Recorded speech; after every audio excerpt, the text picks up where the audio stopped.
Good morning all, you're very welcome to Wembley, welcome to your FA Cup final day, a day that is so ingrained in our sporting souls, a day that brings us right back to our childhoods, Mr. Whippy and all, and that's what we want to do. today live on TNT. We want to bring you back to your childhoods. We want to give you back your FA Cup final day. Do you remember? You'd get up, you knew what lay ahead, not just the match, but the stories that were coming your way, the traditions, all those iconic moments. Well, they're all coming your way live on TNT Sports today. And we are in the thick of the action. We've got a perfect position bang in the middle of Wembley Way. And man in the tower for us today, Becky Ives. Bex, all yours. Thank you very much, Craig. Good morning, welcome. We are giving you the best seats in the house all day. I am up here with the one that they all want, the Emirates FA Cup trophy. Kickoff is at 3 o'clock later on, but we are with you all morning. Stick with us. Welcome to your FA Cup final day.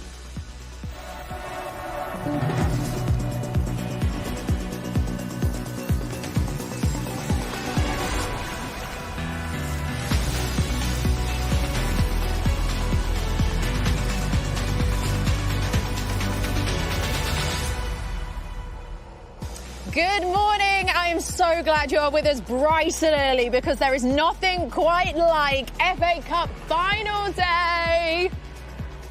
Oh, hang on a sec. Listen, when I was a kid, when it was FA Cup final, there was none of this kind of bouncy music.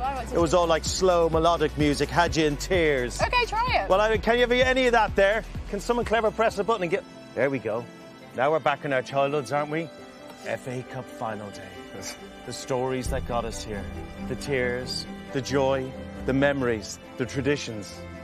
Something we remember from our childhood. All right, I don't think this is It's not working. No, we need a bit more of it. We need a bit more energy. Go with our this morning. version. Bring it Go back. with our version. Because today we are bringing it. We are taking it back old school today, though. Yes, we are. Because we have started programming nice and early. We have got a full day of build-up. Kick-off between Manchester City and Chelsea. It's at 3 p.m.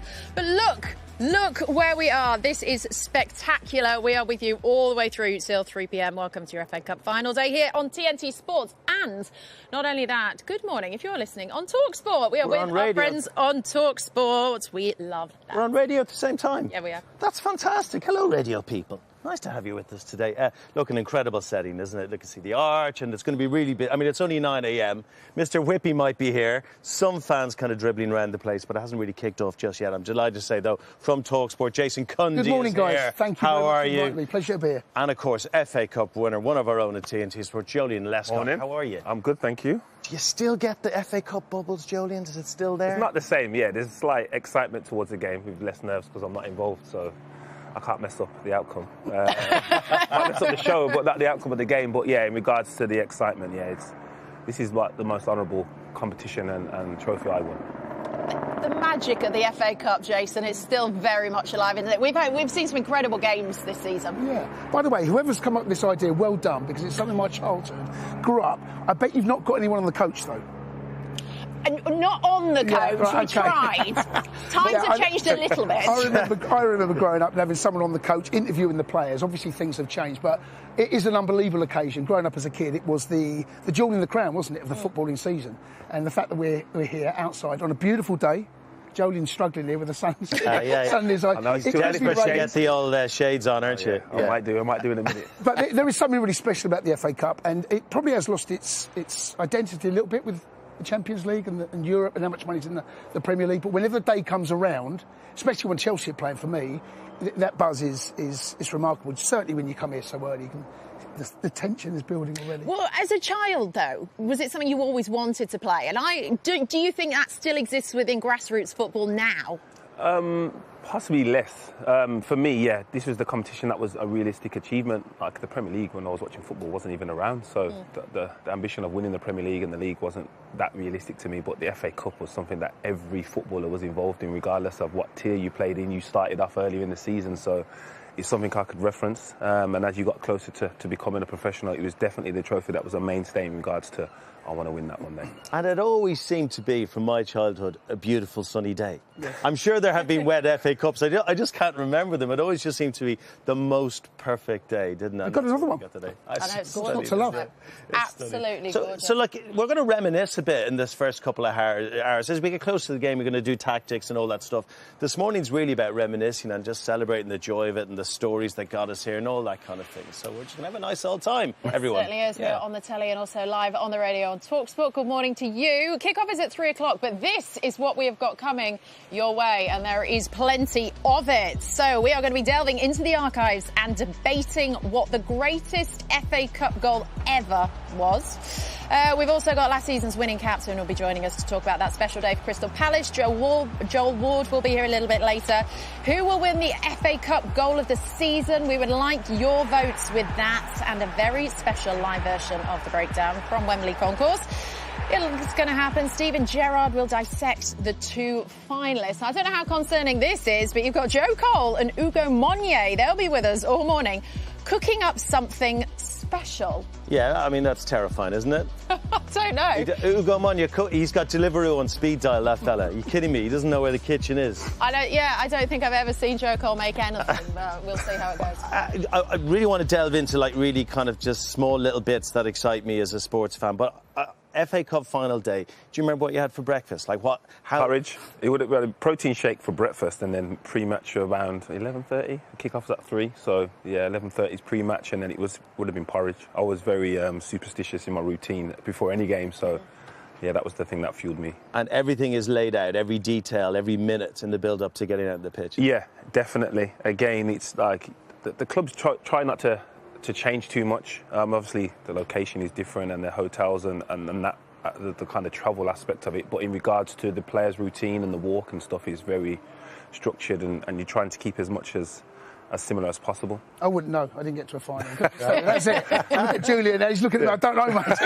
It doesn't guarantee a win, by the way. I never got that far. Well, talk us through your average breakfast. I'm sure it's very interesting. I mean, the 3 o'clock kickoff, obviously, depending on what time the kickoff is, will dictate when your pre-match is and how you're planning for the day. But when was the last time it was a 3 o'clock kickoff for an FA Cup final? I mean, I can't. The only thing I'm not a fan of, Jace, is the fact that it's not the last game of the season. That's like... Right, it used to be the one, didn't it? Yeah, that was the thing. That was the pinnacle. It was like the celebration or the kind of closure of the season, where that's a little slight tweak I'm not a fan of, but in regards to the day, it's still the same. And 3 o'clock kickoff. We move, we adapt, we do what we have to do. But look, this game today, just incredible matchup between Pep Guardiola. This is his 26th visit today. He's won 17 times against Callum McFarlane, who has been...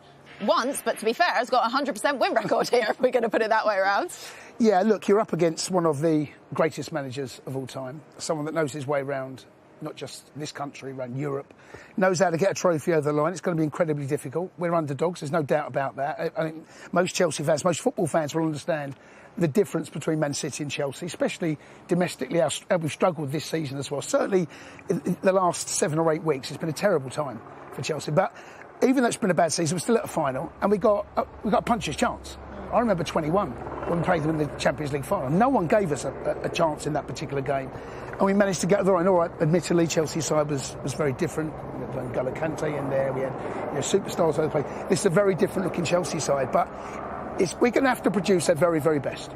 If we produce their very best, we'll give them a game, and there's a hope that also they won't bring their best. But if any of those two things don't happen, or certainly City turn up and we don't, then it feels like it's going to be too much for us. But yeah, for City, just how determined do you reckon they are today to get themselves more silverware? Well, I think there was a real indication on that in regards to Pep's selection in the week. The fact that you're resting Haaland shows there's a real indication to this trophy and prioritising this, and he doesn't normally do that. He normally focuses on the game that he's playing and they're playing. So there's a real indication that they want to win this, rightly so, because the last thing you want to do is get to the final and not perform. So to be here today, regardless of what's at stake in the league, they'll be fully focused on this. I thought he was quite chippy, lads, in the press conference yesterday. And they asked him about the importance of the cup, and he's always almost smirking at them, going, "It's the FA Cup. Of course it's important to me, you know." He's put a lot of meaning in this one, and a couple of losses, a bit of jeopardy there too, right? Yeah, I mean, he also mentioned having a stand named after him, obviously, in jest. But when you get to a final, I don't care what final it is. I don't care who the club is, you want to win it. You know, Chelsea were in the Conference League final last season, and even though we couldn't celebrate the win, once you're there, you've got to win it. And it's like this with City. They got turned up to the League Cup. They turned up, beat Arsenal. Here today, the Pep the most important thing right here, right now for City is not the Premier League, it's today. And of course, Jolin's right, the rest of the team, they tailored his team against Crystal Palace, got the result. Now they can field their probably strongest 11 today, and then they're talking about Bournemouth in midweek, and they'll take each game now. So look, I'm under no illusions. This is going to be a pretty tough game for Chelsea. Talk to everyone at home and listening about the importance of this result to Chelsea and their season, the context of how badly their season's going. Yeah, I think it's huge. I think in regards to the competition, it gives everyone a lift. Obviously, winning a competition, winning a trophy is memorable. It galvanates clubs. It kind of creates a camaraderie that players will never forget. These moments like this today, it's not guaranteed that you're going to win another one or get to another final. So that aspect of it, but in the grand scheme of Chelsea, there's bigger issues. Obviously, it's a slight distraction, but we know that the club is not in the greatest kind of order at this moment in time. So this is a great distraction, especially for the owners. Yeah. Isn't it a little bit wild that you've got Conte, Di Matteo, Ancelotti, Hiddink, Mourinho, Vialli, possibly McFarlane? He could write himself into folklore. I know he's very much like, look, I found myself in this position. This is very much about the team. Yeah. But he very much could do something today and really leave his mark on this. What a remarkable opportunity for him. Someone that you went back 6 months ago would never have thought he'd be in this position. I actually think he's dealt with the media very well. I like the way he talks. He plays things down. He's non-confrontational. He speaks with a calmness. And I think that probably translates to the players and goes onto the pitch. And what I have seen, when we played Leeds out here, we went from what happened Liam Rossini was doing, trying to play keep ball in your own box, and he kept things simple. He kept playing the best players in the best positions and kept things simple. Made Sanchez go long, trying to get it into João Pedro. And that's exactly where the goal comes from. Didn't complicate anything. And I think that's probably what he's done best. We were terrible against Forest, by the way, at home. I can't give anyone a pass on that. But Liverpool last week, he went to a 3 at the back, which was a bit of a hybrid to a 4. And we played well. And he's getting a tune in a very small space of time. And today's the biggest of the lot. Can he get a tune out of these players? Can he get the players to perform and believe in what he wants them to do? How does it change things for him if he wins today? Hugely. I think he'd probably looking at, does he then step into the first team environment? Because greatest respect he's experienced at developing players, and he probably enjoys that because that's a unique skill. But to win a trophy, to win an honour, he doesn't get better than that. So the fact that he probably has to then again go back to just developing players and get enjoyment from that, there's probably going to be a real decision for him to make in the summer if they go on to win this competition. When you say it like this, such a crazy story. This guy's like under 21 coach, and you're landed in this position. To have the strength of character, Jason, to be able to hold it down and not be overwhelmed by the role.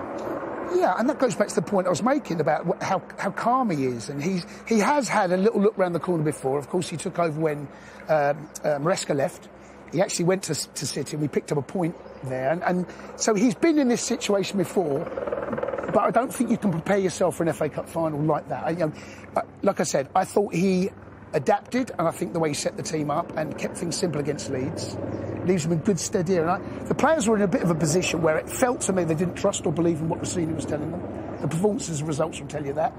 And he somehow managed to get a performance. But I think the players owed it. Casado's form dropped off, Cucurella's form dropped off, Pedro Neto's form dropped off. All of the players' form had dipped even Cole Palmer. We talk about Cole. So much has been said, but he got a tune out of them that day, and he's got to find a way to do that again today if we've got a chance to win. Well, the Chelsea fans, I think, will be well up for this. Box Park opened at 9 a.m. this morning. That's where we're doing the show from. Oh, really? That's going to be raucous in there, yeah.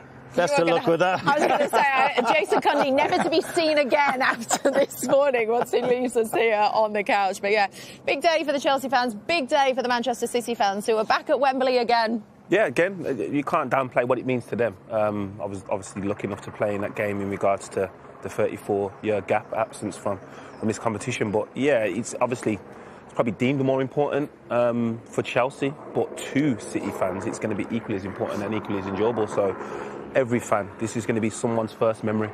So hopefully it's a good one for them as well. This is a weird observation. It just feels like a flashback having the sound of a helicopter above the stadium. It's just been drones. I'm really enjoying that. And I can see Glenn Hoddle getting his microphone and stuff put on in the background there. He'll be joining us very soon indeed. Look, we've talked a little bit of football, but we're going to kind of reminisce a lot. A little game coming your way, of course, for the next few hours. We go for it for real, talking about the final at 1 o'clock with Laura Woods. That's coming your way, of course, here on TNT Sports. After the break, though, a trip down memory lane for you. We're going to discuss some of the great FA Cup final goals. Your votes as well, we want you all to get involved, whether you're watching on TNT Sports or listening on TalkSport. Do get involved in the show. And also a teaser question for you to get through the break, right? Have a think about this over the next 3 minutes. Who was the first non-British manager to win an FA Cup final? Shush now. Don't shout it out if you know, boys. Have a think, we'll give you the answer very, very soon. See you after the break. Do you know?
My earliest memory of the FA Cup would be Manchester United versus Liverpool. It was a really tense affair, really tight game, and then JMO comes for a corner, gets a good fist on it, and Cantona just somehow hits that kind of side volley through so many bodies and wins the game. That was an incredible goal considering all the bodies in the box. And my favourite memory of the FA Cup is standing there with it above my head like that. Simple as that. Welcome back to FA Cup Final Day live on TNT Sports, and welcome to anyone and everyone listening on Talk Sport this morning. Joe Hart there with his favourite FA Cup memory, winning it with Manchester City in 2011. Can City get back to winning ways, having lost the previous two finals? They lost to United in 2024 and Palace last year. Is it their year again? Right, Craig, remind us, what was that teased? OK, the question was... I don't know if you know the answer, boys. Who's the Charlie's first? been Googling it. Yeah, did you? That's cheating. That is cheating. That's cheating. Who was the first foreign manager to win an FA Cup? I think Charlie's got it. Well, I haven't got it. I've got a guess. Have a guess. Go on. Vialli? No. Oh, Jason? Go on, Jason. He's Dutch. I'll give you a clue. Who's it? Who's it? No? Pull it. Yeah. Ding, ding, Pull ding. it. Well done. We have a winner. Yeah. Well done. Well done. Thanks for building the tension there, Jason. Obviously didn't Google Dear it. God. Ruud Gullit, yes, of course. There we go. Right. Yeah. We've also got reporters out and about this morning, checking in on Chelsea and Manchester City. Let's start with Olivia Bazaglo. Yeah, I'm standing here at Wembley Way in the beautiful sunshine. We're hoping this stays throughout the afternoon. I am so close to the Chelsea team hotel. Now, the players will have had breakfast, they'll have had a team meeting, and then basically they'll go up to their rooms and actually have time to chill before they make a very short trip up Wembley Way. They won't be walking, they'll get on a coach before the FA Cup final. I am going to be here all day building up to this game. I'm going to be with fans. I'm going to be over in Box Park. We all know what that's like on FA Cup final day. I cannot wait to bring you the atmosphere, to bring you the vibes. You guys know that is what I love to do. Liam, where are you? Yes, the blue side of Manchester are descending on Wembley for another FA Cup final. I'll tell you what, it's one of my favourite days of the year. And a short while away, the Manchester City players and staff are getting prepared. You would imagine at this time of day, they're taking on breakfast, taking on fuel, and doing the last bits of video analysis and preparations for today's huge FA Cup match. For Pep Guardiola, I'd say it's somewhere he knows more than anyone, Wembley Stadium. And I'm going to be round all day to catch up as Manchester City build up to today. I'll give you an update. Thanks, Liam. What a beautiful day it is, too. Kind of quiet down there at the moment. It's kind of like a touristy vibe Calm about before it. the storm, though. Don't you worry. Though. And do you know what's gas? It's all the people working at the stadium today. You forget how many people it takes to put on an FA Cup, all the vendors and the cleaners and everything. But yeah, quite the sight. And an absolutely beautiful day. It's a perfect FA Cup final day. What was it like? 2011. Beautiful day, of course it was. Yeah, very warm. But yeah, just remembering going there. Different because I'd reached the final with Everton and it was kind of like a hope that we would go on to win. That was a strong Chelsea team that probably arguably their best. But then going there with Man City, the kind of onus was on us to win. The expectation was on us to win.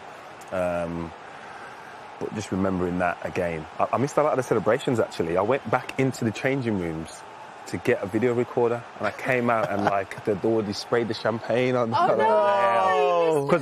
Because I came with Everton and I'd left a camera with the physio. We didn't win, so I'm thinking I ain't doing that again, just in case we don't win. So I thought I'll just run in quick and get it. I'll come out and the lads had forgot about me. A video camera Video back in camera, 2011. Like what? Well, it wasn't like a one of them kind of things. It was like just a small, yeah. For those of you of a certain age listening on TalkSport or watching on telly, a video camera is like a camera, but it can't make phone calls. They're much, much bigger. Talk to us about the morning in the hotel, because I can imagine those hours must feel like days waiting to get here and get on the coach. Yeah, but again, I didn't change my routine. I got up around 9 o'clock, had protein shake for breakfast, and then we would go and do a walk and have a stretch. And then you go to pre-match, and I was always giddy anyway. I'd never slept well the night before games, just excitement. So I'm probably up. I feel like your pre-match hasn't changed now. Instead of going to the game, you just come here. Yeah, But you always have exactly a protein shake. You always go to the gym and you're always giddy now. Yeah, routine. I need structure. I need structure, Bex, but no, in Four regards to... flat whites these days, though, before he goes on. No coffee. Never drank coffee when I played, ever. But I have one a day now, anxious. But in regards to the routine was the same. And then, like I said, I was just excited because there was a general belief that we were going to win this one. It was probably closer than anticipated in regards to the scoreline, but We had some top players. Jason, what's your earliest FA Cup memory? Do you know what? I was thinking about that when Joe just mentioned that. I think it was Trevor Booking, West Ham. Is that against Arsenal? Sir Trevor. Sir Trevor. I think when he was at West Ham when they beat, I'm pretty sure it was against Arsenal, 1-0 header. Whatever year that was. 1980. Oh, I wasn't born. I can go earlier than that. I can definitely go earlier than that. Can you? Can you? Yes, go I earlier can. than 1980? Well, it was 79. Look at our faces. I Do you think know. we remember Sorry, the 79? sorry. I should. Do my best I'm of it sorry. with 1980. I can see I've offended you. But that's the one I can remember that distinctively. But there will be another one, I'm pretty sure. Man United, Southampton. I'm being told Arsenal, Manchester United, 1979 final. Okay, right. I remember that one. That was Sunderland that scored that. And Sunderland. What's the one before Arsenal won what? Sorry. 3-2. This is Dave Ray, our 3-2 stats guy. Arsenal win. I remember that. Arsenal, Yeah, 3-2 remember that. win. that? I remember that one. So maybe 78. Was that Southampton? Sorry, guys. Who do you think I should you're have come in talking to? prepared. I didn't know I was going to. We were children. I wasn't born. No, I wasn't either. I know. We weren't children. Well, we know when the World Cup in '66, though, right? How about you, Julian? Your first, as a fan. As a fan, it was Rideout's goal for Everton. Wow. And it just remembered the names on the shirts. That was the first time I'd seen the name on a shirt and thought, I want that. I want a shirt with my name on the back. So that was kind of the first real memory of the FA Cup for me. I think I was 14, was that 12, 14? Yeah. When you start getting those notes, great. Look, we are asking you this morning, we would love you to be in touch, whether you're watching us on the telly or on the radio. Please do get in touch with us today, because we would love to know, what is your greatest FA Cup goal? Oh, what do nice. you remember? What stands out? Get them into us. There's a QR code that you can scan. You can get on socials. You can DM slide us. Do whatever you want. We are open, but... As 4 million Irish people just send in Norman Whiteside 85. Go. Do it. Go. But yeah, greatest FA Cup goals. What do you remember? Well, do you know what? I remember one Ray Wilkins. He just bent one in, just runs away. He's got this arched run. It was a brilliant finish. Ronnie Whelan, did he score one? I think something similar for Liverpool. Ronnie Whelan, I've got that in my head. I'm plucking one here from.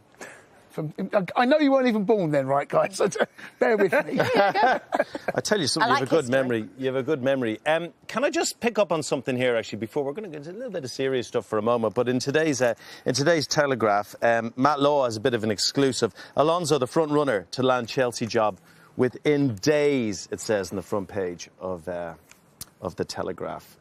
This has been circling, this rumour. This guy doesn't write stuff unless he's really got the story. So we think it's happening? Well, TalkSport this morning, I was listening to the breakfast show. They were suggesting that maybe the announcement will be made after the game today. Now, that's just due to last speculation. night's result. Yeah, get the deal done quickly. We've got to get him in. Yes, Liverpool may be circling very, very soon. Look, for me, there was only two. It was going to be him or Iriola. They're the only two that I personally was looking at. That potentially. What you could thought take the or you job. wanted? Wanted. Because I thought Cesc Fabregas. Yeah, so the thing with Cesc that worries me a little bit is, are we making a similar mistake that what we did with Potter? And I just wonder whether Cesc needs to go, and he's done a brilliant job, by the way. I just wonder whether he needs to go and get the next job before he comes. And that was my only concern. But, of course, what Cesc did at Chelsea, right? I get the link. But I wonder what it's like for McFarlane, like, going out and seeing this in the paper. Well, he knows. He knows he's probably not no going to get it next year. expectation. It's got none. I had a similar situation. The second FA Cup with City, we were kind of aware that Mancini was leaving at the end of that season. And he left, I think it was later that day. We lost to Wigan. And I think he got the sack that day, and we kind of was aware that there was a change being made. So him and the players will know. There's kind of rumours and rumblings, but their focus won't change in regards to today's outcome. Yeah. If you've got any opinions on any of this, please do get in touch and send them. We would love to hear. Just spinning on today's game, I cannot believe that Haaland has never scored in a final for Manchester City. Still, is today the day that changes? Who are the key players for you on either side? Again, Haaland, yes. Cherky, if he starts with Phil Foden's performance in the week, you'd anticipate him having an impact. But for City, it could be anyone. No one would have anticipated Nico O'Reilly being the star man in the final of the League Cup. So it could be literally any one of them players that step up. Do you know what's so fascinating, though? Callum McFarlane was a coach in 2022 at Manchester City and was coaching Nico O'Reilly, Max Delaney, Rico Lewis. So if there's a coach that knows how these players play and how to stop them, it's him. Yeah, but I think he coached them all in different positions. I think Pep he had them in midfield. Pep got them at fullback. See, it's still a village football, isn't it? They're all interlinked. So much more to talk about. 3 o'clock kick-off, obviously. For 1 o'clock, they'll be inside the stadium and then really get into the meat and bones of the game ahead. Glenn Hoddle's going to be joining us on the sofa very soon. All his FA Cup memories. Also, they're letting me loose in the stadium a little bit. I'm going to give you a bit of a tour. If you haven't been there, don't worry. I'm going to show you all the little bits, the nooks and crannies a little bit later on and get you out of the pitch. Maybe have a kid. No, I'm not allowed to do that. You're saying I'm not allowed to do that. OK, but I'll show you as much as I possibly can. Our reporters are out and about, though, on Wembley Way. Olivia's out there. How you doing, Olivia? Where are you? What are you doing? I'm with Michael Odewale, comedian and Chelsea fan. Are you going to make me laugh today? We'll see. Maybe the team will make us laugh. Yeah. Oh, no, God. hope not. Don't say that. Don't say that. How are you feeling then ahead of this FA Cup final? FA Cup final day is always so special. It is. I'm nervous. Obviously, it's not been good form, but you know, finals. Anything can happen. Is that is that what most Chelsea fans should be thinking? Do you think it's a final? Anything can happen. I think so. I mean, is that the only way? What else have we got to hold on to? You know, we've lost our last 6 finals. I think domestically. So, you know, fool me 6 times. Shame on you. Maybe the 7th time is the one. 7th time lucky? Yeah, that's what they say. Pep Guardiola has actually lost his last 2 FA Cup finals. Okay. So is he going to make it 3 FA Cup finals in a row? It could be a nice little hat-trick for us. You know what I mean? That'd be good. That'd be good. Does it matter that Chelsea come into this as underdogs? Because we've seen Chelsea in finals as underdogs, and that is when it just seems to click. We like that position, I think, in the final. So it could be good for us. You know, we'll see. We'll see. Hopefully. I think when the pressure's off, we can do something. Oh, we shall see. We're going to be building up to this FA Cup final all day, and we are very excited. Thank you very much, Liv. Right, short break coming up, but right after it, Glenn Hoddle will be here. He's going to relive an iconic FA Cup moment. The 1981 final, the replay, Ricky Billa, all the rest is coming your way. Jason Cundy's had to disappear off back to Box Park to go and do his normal day job. Fabulous to have him there. We cannot wait to see you the other side of the break. Don't go anywhere.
My earliest FA Cup memory is 1974.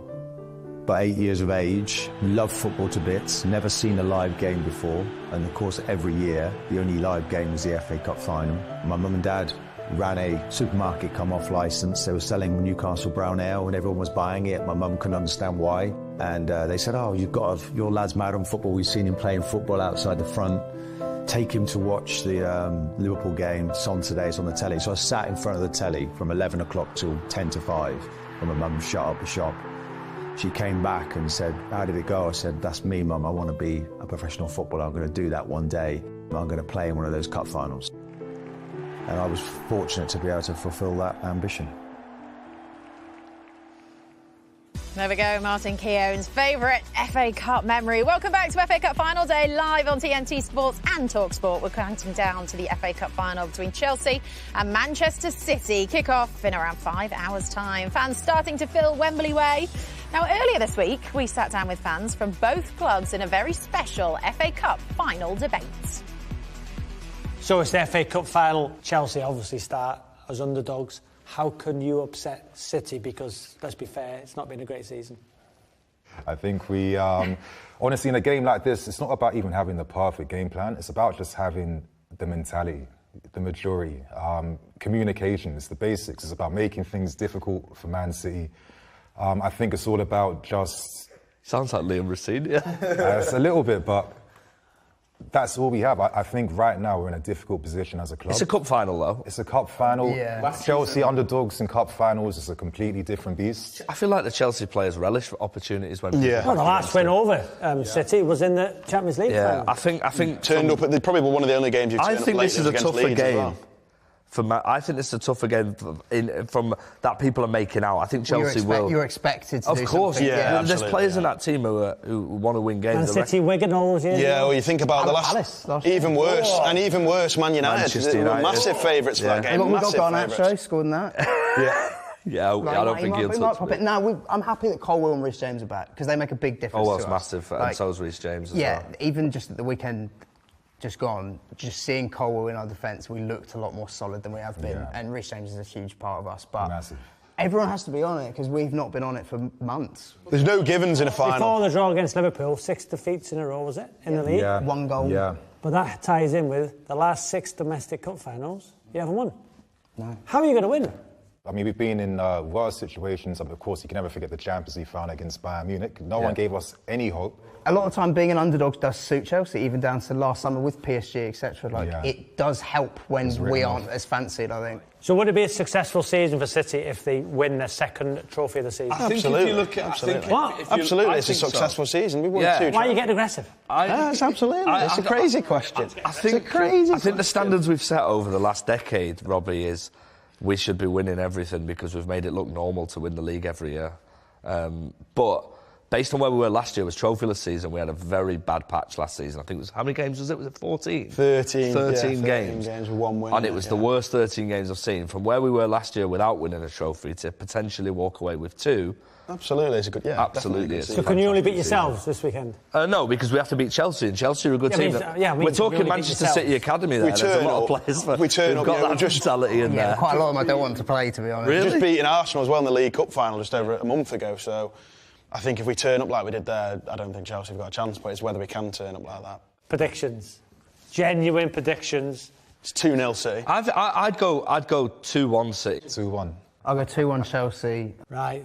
Great chat, lads. Listen, thanks to Toby, John, Luke and FGL Faraz. Thank you, Robbie. Yeah, there you go. Thank you so much. Shake hands, lads. Come on, City. Good stuff. Good luck, lads. Whoops. What are we doing? Oh, it's all smiles and handshakes now. Will it be come 5 p.m. later when the results are in of the Emirates FA Cup final? Look who's joined us on the couch this morning. Good morning. Good morning. To Mr. Glenn Hoddle, double FA Cup winner. Yes. What a gorgeous morning. Couch overlooking Wembley. Is this one of your favourite spots, Wembley, Glenn? You must have some incredible memories. Yeah, I mean, it's a special place, you know, the old stadium and the new stadium.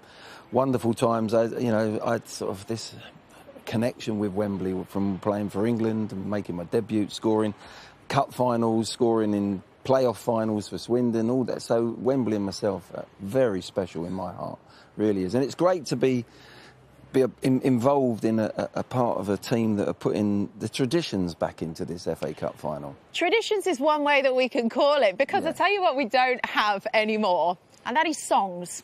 We don't have songs from footballers in the way that I feel like we should, because I know some of the players in the Premier League right now, they have got bars in their lockers, let me tell you. Noni Madueke is a good rapper, let me tell you that, all right? Didn't Sergio Ramos as well, all right? I know he's in La Liga, but didn't he have a little rap once or twice? But Glenn, I feel like you might have been the pioneer of this. We had back-to-back cup finals, 81, 82, and Chaz and Dave, the good old Chaz and Dave, the Cockney Singers, they big Spurs fans, and we just went into the studio. Ozzy's dream was, everyone knows Ozzy's dream, even if you're not associated with Tottenham. Everybody, you know, Ozzy Ardiles coming over from Argentina, making this special song about winning the cup final and playing at Wembley. It was really great fun. It really was. It was such a good time, and it's a bit of a shame, really, that they don't do cup final songs now. Should get in there, rally the troops again, Glenn. I'm surprised that you, Julian, knowing what I know about you now, you could have produced something, even if you didn't want to feature vocally, because your DJ skills are on point. Yeah, producing, but not singing or rapping. No. Who would you have picked, though? Who in your team actually maybe could have carried a tune? Sing? Ooh. Was there anyone? Ooh. Nate Baines could play guitar. Okay. So a mixture of the teams. Nate Baines can play guitar. Singing. Oh, I don't know. No. People that thought they could sing. Well, that's a lot better than. That's the difference. That's what I mean. Yeah. That's the difference. There's auto-tune now, though, anyway, so it would have helped a lot of people. Little AI might help a little out. But as you said, it's all these traditions that's associated with this competition. What for you, Glenn, sort of, do you have a defining moment, a standout moment? Well, in the FA Cup? Yeah. Oh, my word. I mean, I was a supporter of Tottenham from 8 years of age. So to actually eventually, in 81, get to the final, that's one thing. And you've then got to go and win it. It was against Man City. Back in the day, replay. And I remember there's two outstanding. Ricky Villa's goal will always be in my memory. It was an amazing goal, an amazing situation, a winning goal. Yeah. Which was, you know, the amount of times I shouted to him, hit it, Ricky, hit it. And he kept chopping back. And in the end, it goes under Corrigan's body and it's the winner. But I think the major thing for me was standing at the bottom of the stairs, going up and seeing the trophy. I'd watched on television as a kid so many times the FA Cup final.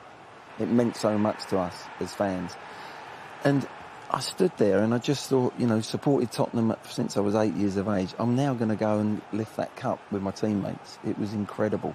Absolutely incredible feeling.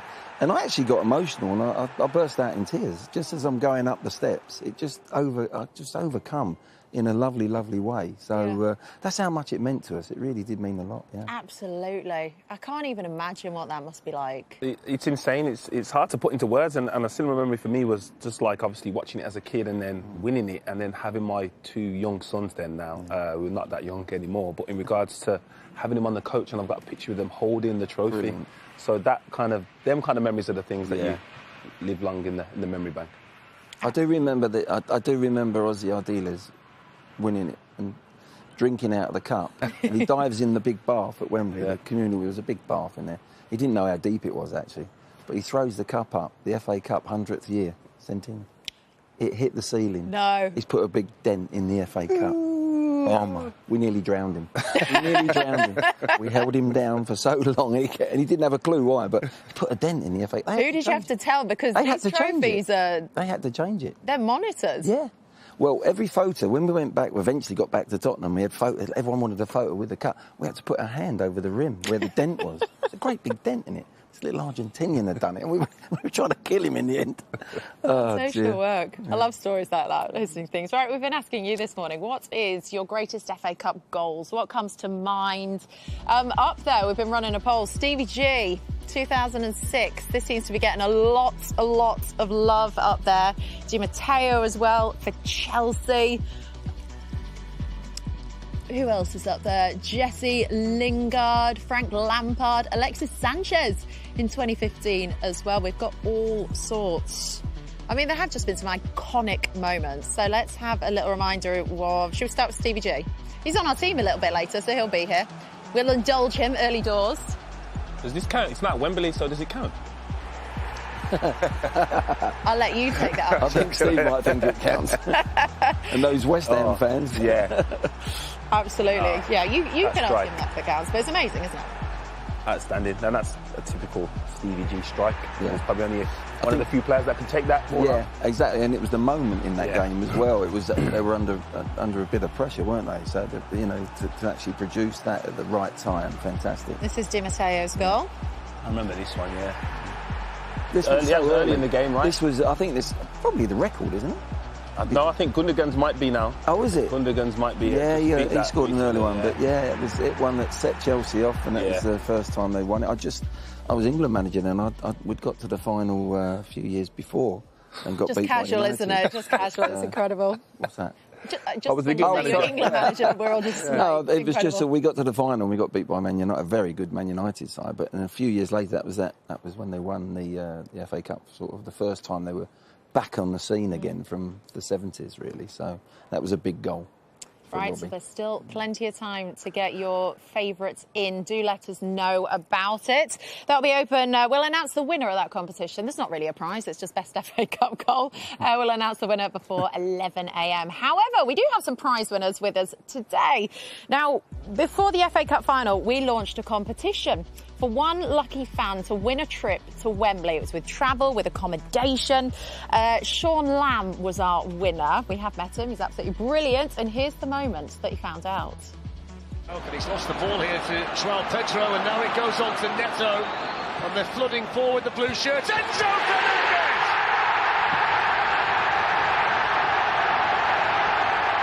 Just doing a quick video for the TNT Sports competition to win the tickets to the FA Cup final to watch Chelsea v Man City, because I'd like to put my son forward. We've never been to Chelsea, we've never watched them live, we've never been to Wembley. Fingers crossed you do pick us and we do actually get a chance this time to go see Chelsea live at Wembley, and you make my boys' dreams come true. Sean, I entered you in a competition to win tickets to TNT Sports, the Chelsea live final, and we've won. No way. We've won it.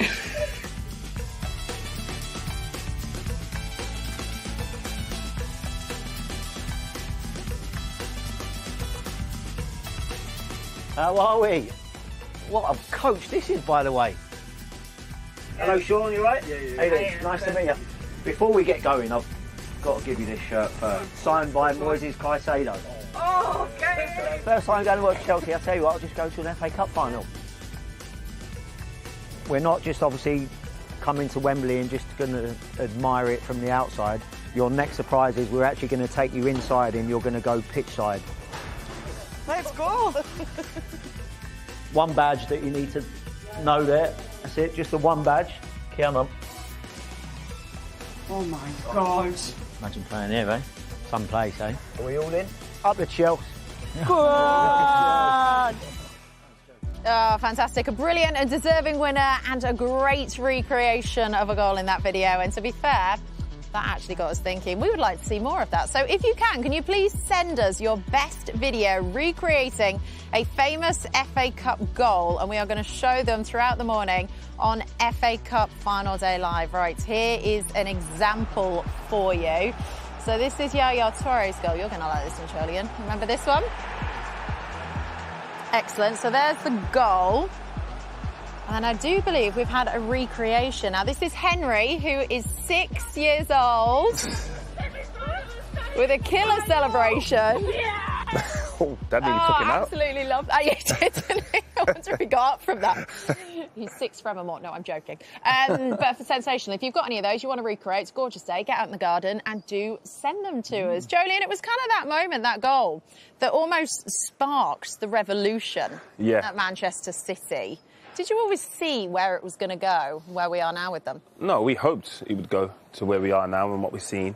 In regards to the chairman, this is literally how he planned it out. And when I was joining the club, he kind of made it clear that he expected the club to go to the kind of levels that we're seeing now. And I was like, that's very optimistic in regards to the time frame, but it's kind of happened the way he predicted. I think it was the FA Cup game, the semi-final game, we beat United here. And I think that was a realisation for us that we could go on and challenge competitively in the league as well. And then we beat Stoke in the final. And then I think it was the first year, the final wasn't the last game of the season. And then we played on a Saturday, so we couldn't really celebrate because we played Stoke again on the Tuesday. Right. at home, and then we beat them. And then after that game, I think it was Tony Pulis said that these guys will be, this team will be challenging for the title the next season, and we went on obviously to win the title. But that was kind of the first step to where the club is now, definitely. Absolutely. Glenn, you've told us about a brilliant moment when you were playing, how the trophy got damaged. As a manager, what is a story, a memory, something that really sticks out for you, whether that be funny, happy, not your best moment, anything associated that brings anything back? Well, talking FA Cup comes to mind. I mean, we'd beaten Man United twice that season, home and away. Gavin Peacock scored both goals and 2 victories. Now, I knew deep in my heart that to beat Man United, who were a fantastic team then, and we were building something. It was my first year at Chelsea. To beat them 3 times in a year was going to be a big task. But I do reflect back on it. It's what ifs and buts and it's little moments we talk about. But Gavin Peacock again gets a ball just before half-time, gets it off his chest, and he hits a dipping volley which smacks against the bar and comes out. And we go in 0-0. And I always reflect back into that cup fight and think, if that goes in, there's a different history, there's a different reality happens in that second half. Because we come back out and then, disappointingly, there was two penalties given against us. One was nailed on penalty, one wasn't a penalty, it was outside the box. And then suddenly we opened up and we try and get back. So, you know, looking at, I think that was a bitter sort of feeling in some ways. But what could have happened, you know, it's what could have happened in the cup final. As a manager, you're there. And the other thing with the cup final was my last game for Tottenham. I'd been there 13 years. I was going to Monaco to play. I was moving, and it was my last game. And we lost to Coventry. It was a big surprise to everyone, 3-2. And that was hard to take. Jolien, you've gone through that as well, losing here and winning. Yeah, losing for Everton, again, it was definitely hard to take. But we came there with just hope, really, more than expectation. That was a strong Chelsea team. We lost to probably arguably their strongest team, the squad they had at that time. And then, again, on the similar situation to you and Spurs and the Coventry game, we played Wigan. And we kind of believed we were going to win. It was more about that, and the expectation was on us to win due to what we'd achieved in previous seasons. But Wigan had other ideas, and we played Wigan early in that season, and it was Martinez who was the manager. And the only team that caused us so many problems, and he created a system where like a false 9, he would drop in and help the midfield, but the wingers would stay so high and wide, and it caused us so many problems, and they held on, and then obviously Ben Watson got the winner last minute. Absolutely. Well, Chelsea in the final today. Glenn, very quickly, I'd love to get your opinion on Xabi Alonso. He's been heavily linked this morning as the next Chelsea manager.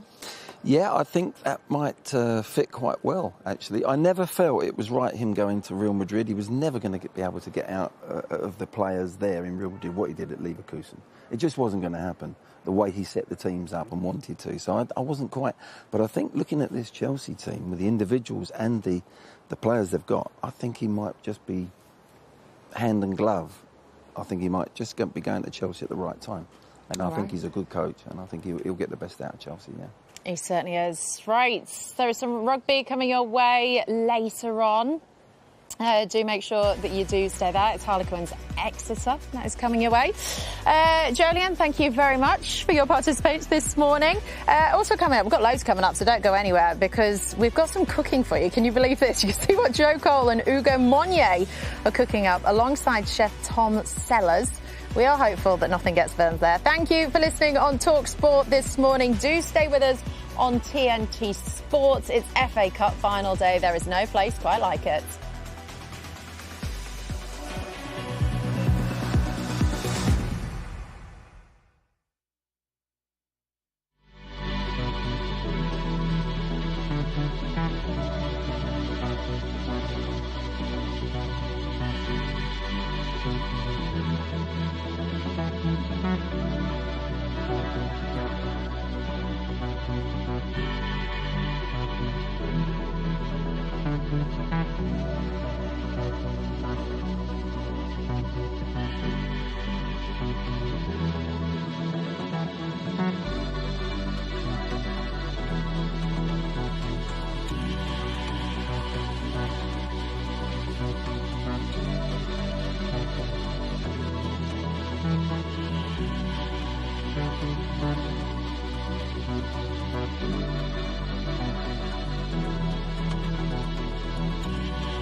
Back off the break, yeah.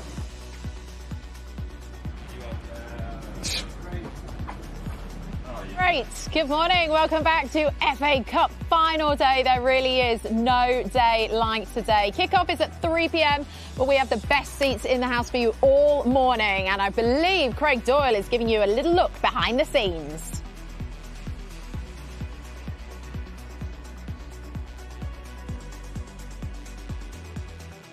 Hello all, welcome to the bowels of Wembley Stadium. We just thought, you know something, it's early, it's FA Cup final today. We want to give you a view of what it's like for the players and the managers when they arrive. So look, it's not too show busy down here. We're right under the stands. It's very dark and dreary, but this is where the coaches come in.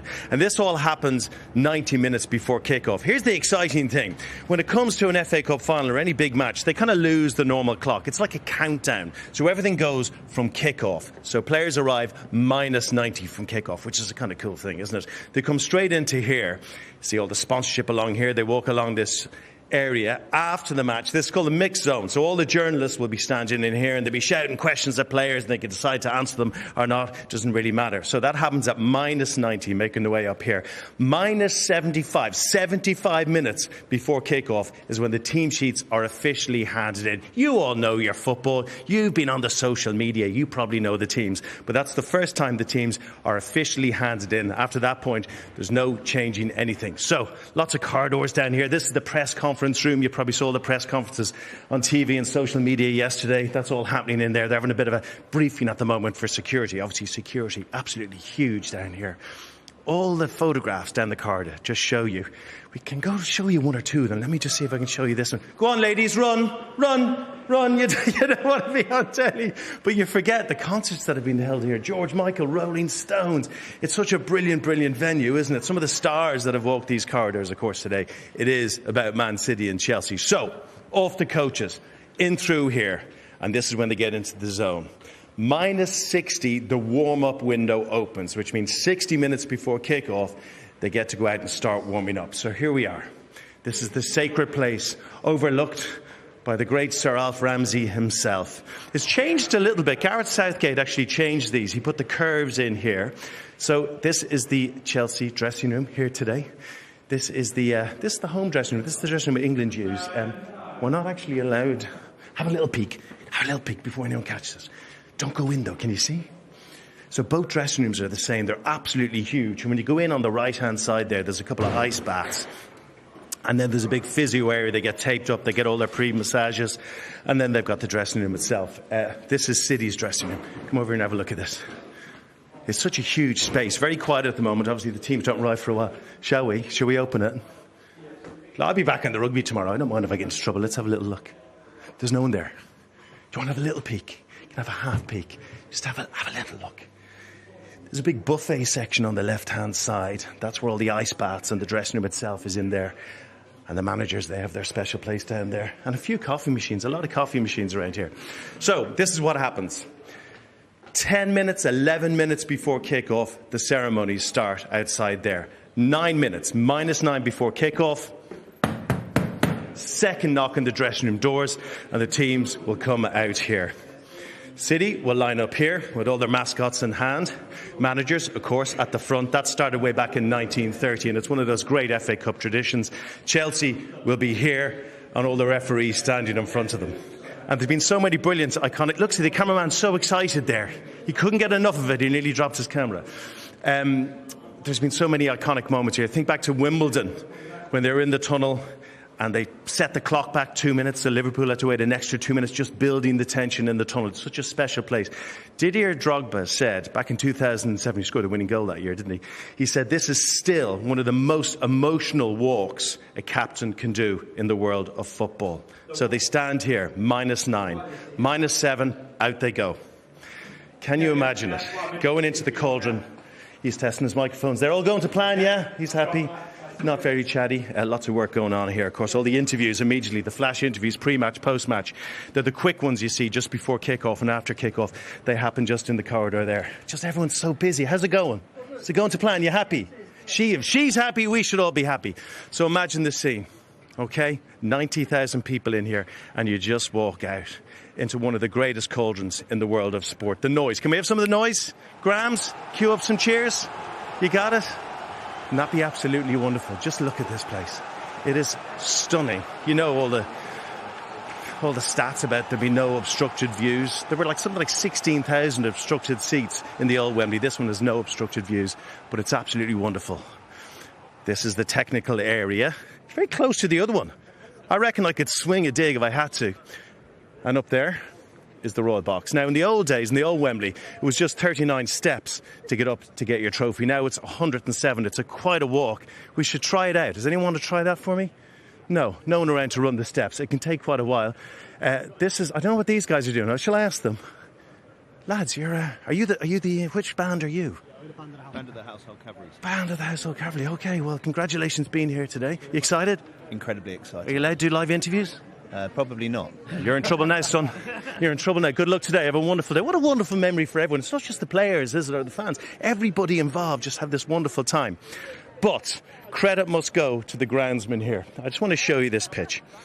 It is absolutely beautiful. I have never seen anything like it in my life. It's almost completely level. There has to be a little bit of a shape in it for runoff. They cut it for the last time today at 6:30 in the morning, okay? They give it 3 cuts. They give it 1 up and down and 2 across, so you get that wonderful shape. And it is cut to exactly 22 mils. No other game in Wembley gets a 22 mil haircut. It's usually 24, but for the FA Cup, it's very special. But I just need you to come down. Come on down with me. Let's get low here. Come on. Let's have a look at this. You're not let go. Come on, get lower. Get lower. Look at that. Oh my word. It is absolutely beautiful. Each groundsman walks 10k for a single cut of that grass, which is absolutely unbelievable. So much care goes into it. So much care by everybody putting on this show today. We're quite far away from kick-off, but the excitement is building really, really nicely. All the sponsors coming out here at the moment. But what's incredible, it's peaceful at the moment. It's calm at the moment. And this is the beauty of sports, the beauty of football. We don't know by the end of play today what drama is going to have unfolded on this pitch. It will be a theatre of the players' sporting dreams, of your sporting dreams, and we cannot wait. Right, I think I'm probably about to get kicked out of here, so Bex, I'll leave it to you. I know I said 2 minutes. I'm sorry. Craig Doyle, we're going to give you a standing ovation for that one. That was absolutely unbelievable. I'll tell you what, things I thought I'd never see this morning. Craig actually lying on the Wembley turf. That was the detail of the grass to 22. Didn't know that. Unbelievable. Craig. Well, look. Hello, Karen Carney. Hello, just ghosted in. I was going to say, we've just jumped around, but that's what it's all about this morning. How are you? I'm great. I mean, look, with you two, the backdrop. Unbelievable FA Cup day. FA Cup final day. Fantastic. Look, you also played out on that Wembley pitch, 100 caps for England on there, but you started coming when you were very, very young. Yeah, I'm going to put out an embarrassing photo and regret this later on. Yeah, that's me and my mum and dad. Look at that. Look, this is what memories are like on days like today because, you know, that was my first ever You look time exactly at the the same, can I just say? I really don't. The bags are real. But seriously, I mean, like, that photo for me with my mum and dad will be on my mantelpiece for forever, and that's what memories and days like this are about. And that was the old Wembley, so I didn't see much because of the pillars in front. But when my dad did lift me up, and you know we won that game that day, that's something I'll always have in my heart, and this is what this is about. For that next 6-year-old who's going to be going out there, and for me, I didn't then know that 20-odd years later, I'd be playing there myself. I was going to ask, was the seed planted at that point? Did you think, oh, hold up, I quite want to have a go at this? I mean, of course. I mean, I love football, but never in my wildest dreams did I think I could do it. So to think, wow, I did it, is incredible. And maybe, like I said, some 6-year-old boy or 6-year-old girl is going to maybe feel or experience that today, and we might be seeing them in 20 years' time. That's incredible to think of like that, isn't it? It's so good. I tell you what, speaking of inspiration, inspiring the next generation, we've been asking this morning for you to get outside into your garden and recreate for us some brilliant FA Cup goals that you've seen. I'm so pleased. People have been out. The sun is shining. The weather is good. And we've had some absolutely brilliant ones. So I believe this is Alan Clark in 1972. And it was Isaac that recreated it. So this is Alan Clark's goal. Oh, there we go. Look at that. Diving in, I remember it. Beautiful. And then we've got Isaac, who's recreated it. Oh, nice. Is that impressive? That is impressive. Is that pretty impressive? That is very good. Believe next to you might well have some little paddles. Quite strictly. Got stressed. Can we I'm stressed. 7. I'd take that. Can we have a little score for Isaac, please, as to how good he recreated his goal? We'll have another little look. Let's do it. Go on, push that button. There we go. I like that. Very good. All right, here we go. Quick fire. There we go. Karen, your score, please. 8 and a hi to my mum. Nice. Love that, Glenn. You guys are so in tune. Isaac, yes. 8 out of 10. Well done, mate. Well done. OK, let's have a look at Xabi Alonso versus Luton. This is the goal that Xabi Alonso scored. Oh, yes. You remember this one? Yes. Yeah. Here he goes. Oh. Bang. Go on. Fabulous. Unbelievable goal was that. OK, we've got Isaac and T. Is it the same or is it? I can't see it. The sun's come out. Have we got it? This is proper. There we go. Look at that. Celebration as well. Celeb there as well. Loving that. Consistency for me. OK. We've got some scores. Write them down on your boards. OK, hold them up. 7.5. 7.5? I'll just stick with an 8 because it's a great day. You're a crowd pleaser. And I like their celebrations. And again, my mum. Love it. OK, let's do one more. Let's do Di Canio against Manchester United. Ooh. This is in 2001. So this was the original goal. Oh, was it Fabian Barthez in goal there? And he tried to suggest he was off. Yeah.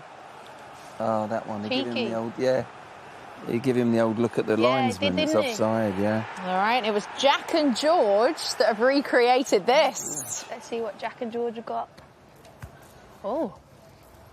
Oh, outside the foot. Love it. Yeah. Look at Barthez. Look at the celebration. I like the celebration. Lovely garden, good camera work and good celebrations. What we do with that one? I'm going I'm going 9. Nice. Yeah. For the celebration, if nothing else. Right, we have a winner. was epic. We have a winner. Well done. Absolutely brilliant. If you've got any more that you are recreating this morning, do send them in to us because we are going to be looking at them all the way through the morning. Right, you guys are going to stay where you are. God, I'm worried about this next bit because these boys have been preparing all morning. It is Joe Cole and Ugo Monnier. They are putting their cooking skills to the test. Good luck, everybody. Hello, good morning, and you're so welcome to our FA Cup final kitchen. Today, we've got a very special show. They do say that breakfast is the most important meal of the day, so we have brought in not just once. He's a 2 Michelin star chef and Tom Sellers. Good morning, how are you? Morning, good to see you. Very good. You're going to be whipping up an absolute storm in a short while for us, aren't you? We're going to have a go, yeah. OK, and joining alongside him, he's only gone and won the FA Cups in 07 and 2010. So, young Joe Cole, are you OK? I'm very well. How are you? Yeah, I'm really good. Yeah. You two are quite an interesting pairing. Yeah. How did you form this relationship? Well, we're like Ant and Dec. Yeah. So I'm an investor. Tom's a friend first and foremost. Okay. I'm an investor in the restaurants about 7-8 years ago. Okay. You know, against all of the financial advice, invest in restaurants. I thought you needed an investment in a restaurant. Come in. And it's gone really well. Yeah. You know, we've got a few... Touch wood so far. It's a tough game. And then we, when I retired, I started a pub team. OK. And Tom played in it. He's any good? He can handle the ball. He can handle the ball. He can press. If you had to compare him to someone in the Premier League, what would his style be? Well, I called him Chef Amiro. In the... I'll take that. Yeah. No, do you know, all jokes aside, though, actually playing with Joe over that time, not only did we have an amazing time, and I met loads of new friends and some of Joe's friends, but actually learning about the game again, understanding it from someone that obviously has won so much. It was like... I looked forward to the Sunday. Every Sunday was like my day. How do you rate his cooking abilities? Joe's? Yeah. Let's be honest. I'm always honest. Yeah. The pause is enough. No, do you know what? The pause is enough. About a year ago, he said, Chef, you've just got to teach me 1 or 2 things that I can get in the locker. And we've just not got round to it. Yeah, we ain't got round to it. Well, going to need you to up your game today because we've got some very special guests. We've had an unbelievable FA Cup. And for these 2 gentlemen I'm about to introduce, they brought the magic to the FA Cup. We've got Paul Dawson, Isaac Buckley Ricketts. Please, from Macclesfield, please come and join us up here. Put your hands together. Yeah. Good morning, good morning. Please grab a seat, please grab a seat, please grab a seat. I mean, that was some game. We've also got comedian Kevin Day, Crystal Palace fan. We can applaud you as well.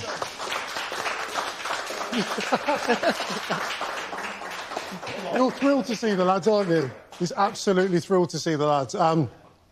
We love the FA Cup. Today's a massive day. It's, of course, the final, but the journey to the final is always one littered with incredible stories. Macclesfield Town in the 6th tier, up against Palace, the underdogs, and we all love an underdog. What was that game like for you?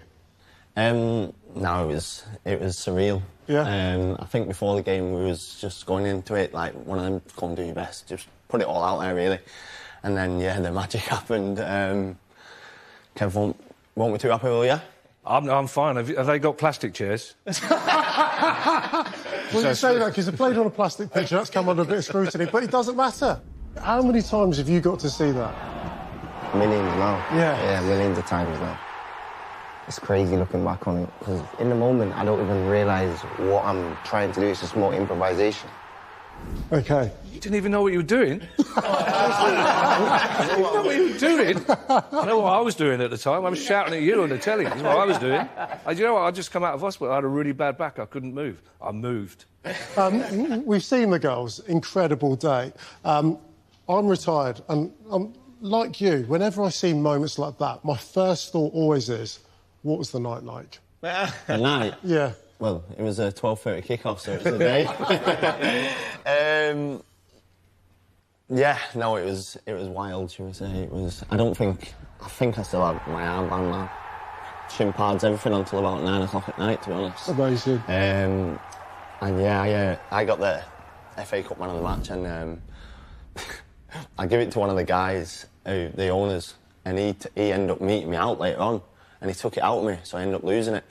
No, you've not. I ended up losing it. You haven't. And then I had a phone call the next day saying, "No, I've got this. I found it in the club we was in." So I was like, "Oh my!" So I had to go and get it straight away. What? But honestly, I woke up the next day and my head was scrambled. I thought there was going to be a ransom thing there. No, it was. Yeah. The person. It was in the nightclub. It was in the nightclub. He brought it in, so I was like, it was a shambles, to be honest. But it was a good night. OK, so we're going to touch upon Palace, because you are the current holders, of course, let us not forget. But, Tom, we're in the kitchen, of course, today. What are you whipping up for breakfast? Do you know what? I've gone for, like, football, working class, my spin on a sausage egg McMuffin, Mackie style. Love it. Like, you know, something that my mates would make at home before they go to the game. Something you probably eat after a night out, potentially, if your head's a little sore. Yeah, so just food for the people, you know. I'll get going, I'll talk you through it. If you've got any food questions, come at me. OK, let me know if I can help in any way. This will be... Of course. So just a quick run-through, though. We've got some nice sausage meat. Yes. Going to season it, salt, pepper, onion powder, garlic powder. Get loads of flavour in there. Make little patties, fry them. Got some nice cheese. Got a little bit of a spin on this. I've got something that's a little bit chefy. We're going to add some pineapple and some burnt pineapple. What? Yeah, I'm going to... Did you put pineapple on pizza? Just question quickly. Yes. Gents? No chance. I'm serious. Yeah. No chance. I stepped to it. Pepperoni and pineapple. Slaps. Also, Tom, I'm wondering how working class the pineapple is. Really? I said I've got to go a little chefy. I've got to throw in a little bit of sauce. You know what I mean? Exactly. So, yeah, I'll get on with it. Let's get it down. Yeah? OK, you crack on. Coley, we mentioned Palace. Yeah, Kev, talk to us about the FA Cup final and what that meant to you. How long have you got? I mean, it's just... Tom's putting a tiny bit of salt in there. If he wants to add my tears to it, he's more than welcome. It's just the best day of my life. I negotiated with my wife, actually, when I got home. I said, look, technically, the day we got married is the best day of my life. You can't would you mind? Technically. I said, would you mind? Because this is the best day of my life. And she was very good about it. She said, right, but as long as you drop the semi-final in 1990, you can't have that anymore. Yeah, so I can officially say it was the best day of my life. Thank you, Ali. Really? Yeah. It was the best day of my life. If you're a football fan, Macclesfield fans will say for years to come, you ask, say, what's the best day of your life? That's the best day of their life. The goal... The worst thing, when we thought we'd scored the second goal, which got VAR'd off, I don't know what happened. I bumped my head somewhere. I got a bit groggy. So even when the final whistle went, this is a bit... But it's impossible to explain. I think most people watching this will be football fans. They all get it. And I wish every football fan that joy. The one thing we can all agree on is the emotion in sport. And I want to come to you on this, Coley, because whether it's you, Kev, on that amazing day or the day that you guys all shared together, mate, you've won this thing as a player. Yeah. What's that like? And I'm sure you'll be able to relate to anyone and everyone, because it's all the same feeling, isn't it? But surely heightened. No, it is the same feeling. I think as professionals, we're talking off it, I think fans, you have the luxury of... It's your life, it's your hobby. You go there and if they want to shout at the striker for missing a chance, they can do it. Shout at the manager, shout at if they want to love so they've got the luxury of just throwing their emotions out. With players, I always found that I had to get myself in the zone to play. So I had to put my emotions to the side. What's going on here? There's flamethrowers and everything. That's working. Listen, just trying to get some attention. In some parts of East London, that's working class, but it's not used for pineapples, I'll tell you that. We've got some sausage patties just cooked nicely now. OK, OK, they're not medium, they're not... No, they're good. OK, you want a little bit of char on there, you want them to be proper, these are going to be tasty. OK, lovely. Eggs frying, I've charred the pineapple, got the toasted muffins, finished with the cheese. It's going to be delicious. So this is the type of meal that everyone will want to have on the day, let alone an FA Cup final day, and anyone can cook this, can't they? Yeah, you can cook this at home with your mates. You can get everything from the supermarket. You don't need to go to any fancy shops. Gents, what would you have as a pre-match meal? Or breakfast? So breakfast, morning of the game, I have 2 bagels with butter and beans. Butter and beans bagel? Yeah. That's butter and beans? Beans on a buttered bagel, yeah. Yeah? Baked beans? Baked beans. Elite. OK. Baked beans. Beans on toast, my favourite snack of all time. With a lot of salt and pepper on it. Simple granola. Granola. Yogurt. Yeah, Okay, not too much. Two very different ones there. Very different. We've got an upgrade, I think, on both of those. Chef's going to be whipping up this. We got pineapples and everything. Yeah, it's going off. Can I tell you my pre-match meal? Okay, what's your pre-match meal? 2 pints of Guinness. Okay, excellent. Lovely. Protein, Okay. it's good. Iron. Iron, yeah. Plenty of iron. Just to say, that story's popped in my head. Our very own Peter Crouch tells a great story about this is how far sports science has come. When he was at Spurs, they tried to put weight on him. He was advised to have a pint of Guinness every day. It works. Yeah. What? Well, it hasn't worked. He's still seen skinny. it? Works for most. Stay away from that then. Yeah, exactly. Okay, Chef is whipping up this gorgeous little sausage McMuffin at the moment. Coley, we've got a challenge coming up, so join us again later in the show. I'm waiting. Is the challenge cooking? Because I don't see them picking up anything and doing any cooking. Not much cooking going on. None. Makes me hungry, though. Yeah, a lot of talking. But Ugo, Joe, I thought this was going to be a moment. But anyway, super fun, super fun. Look who is coming back. It's the groundsman chasing me, is he? Great. Have you stopped sniffing? Sorry, I know, but I couldn't help. Have you stopped sniffing the Wembley turf? Not something I thought I'd say this morning. Listen, two things, right? Two things. Ugo Monye only gets Deliveroo, right? So that's a farce. Yeah. That's a farce. Number two, it's very hard for any of us to stand beside that pitch and not go and running on it. It is so beautiful, Glenn. I mean, You know your audience, right? Yeah, I know, You're but preaching to the converted. It's not mere mortals. Did you steal any grass while you were there? Listen, I shouldn't say, but yes, I did. I took a blade, just a small blade. In your pocket. In the top pocket. Yeah, but I'm going to bring it home. I'm going to grow it. I'm going to do my own turf. Good man. It's actually unbelievable the work goes into it, and it's amazing for a cup final. It's that level. Yeah. Okay, you could talk forever about this. We've got to get to a break. Glenn, you've got places to be and people to see. Wait till I get onto tractors, Glenn. Wait till I get onto tractors. Don't know what's going on this morning, but I do know you need to stay with us because we've got lots more coming out. Rotating guests build up on FA Cup final day live here at Wembley with you all morning. Take a breath. We'll see you in a sec. It's a Massey Ferguson 135s, my friend.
Welcome back to your FA Cup final day. We're with you all day, right to the final pop of the champagne cork later on this evening. It is, of course, Man City against Chelsea. Not the only big game happening in the capital today.